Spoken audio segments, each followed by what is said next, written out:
చేస్తా, ఓ మంచిని బతికిస్తా, 10 మందికి ఎక్కడికొస్తా అనేటోళ్ళు ఎవరన్నా ఉన్నారా ఆదిలాబాద్ లో? ఉన్నారు. మన మాజీ ఎమ్మెల్యే జోగురామన్న గారి అండి. మరి ఇప్పుడు కంది శ్రీనివాసరెడ్డి అని కాంగ్రెస్ కి పోటీ చేసిన వ్యక్తి కానీ ఏం చేస్తుండారు? కంది శ్రీనన్న మంచి కాన్సెప్ట్ ఉన్న పర్సన్ అతను.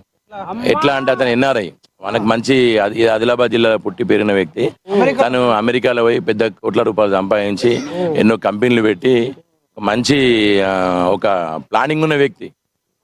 అతను ఫస్ట్ టైం పోటీ చేసినా కానీ మంచి ఓట్లు కూడా తీసుకొచ్చుకున్నాడు. కాకపోతే ఏంటంటే పార్టీలు అనే పేరుతోటే ప్రాబ్లం అయింది దానికి. కానీ నిజంగా చెప్తే కందిసిన అనే వ్యక్తి కూడా చాలా బ్రిలియంట్ పర్సన్. ఎందుకంటే ఒక ఎడ్యుకేటెడ్, వేరే రాజకీయ నాయకులకి ఏమో సంపాదించుకోవాలి, అన్ని దొంగ పనులు చేయాలి, ఏమో చేయాలి, రాజకీయంలో అన్ని వాళ్ళ సొంత పనులు చేసుకోవాలి, వాళ్ళ సొంత పిల్లల్ని ఎమ్మెల్యే చేసుకోవాలి, చైర్మన్లు చేయాలి, మినిస్టర్లు అని ఆశ ఉంటుంది. కానీ కందిసీన్ అనే వ్యక్తి చదువుకున్న వ్యక్తి. ఆయన కాన్సెప్ట్ కూడా ఏముండే మా దగ్గర సేమ్ ఇట్లనే కూర్చున్నాడు ఎమ్మెల్యే చేసేటప్పుడు. ఆయన ఏముండే అంటే మనం ఏ పార్టీకి సంబంధించిన వాళ్ళం కాదు, రియల్ గా చెప్తున్నాం మనము.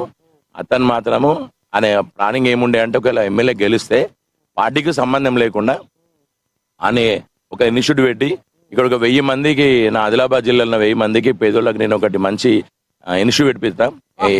ఏదైనా జాబ్ ఇన్ఫర్మేషన్ సంబంధించి ఐటీకి సంబంధించింది అని ఉండే కంపల్సరీ ఒక గోల్ ఉన్నది ఆయనకు. ఇంకోటి ఒకటి స్కూల్, ఒకటి పెద్ద ఎత్తున మంచి స్కూల్ పెట్టి మా జిల్లాను మొత్తం తెలంగాణలో కానీ ఇండియాలో వల్ల నా సొంత డబ్బులు నా సొంత ఫ్రెండ్స్ కూడా చేస్తాను ప్లానింగ్ ఉండే. అది ఎట్లా అంటే పార్టీల పరంగా పోతే పార్టీల పరంగా మనం కామెంట్ చేసిన వేస్ట్. అది పార్టీకి పోతే ఎవరు చేసిన తప్పకి ఎవరో బలవుతారు.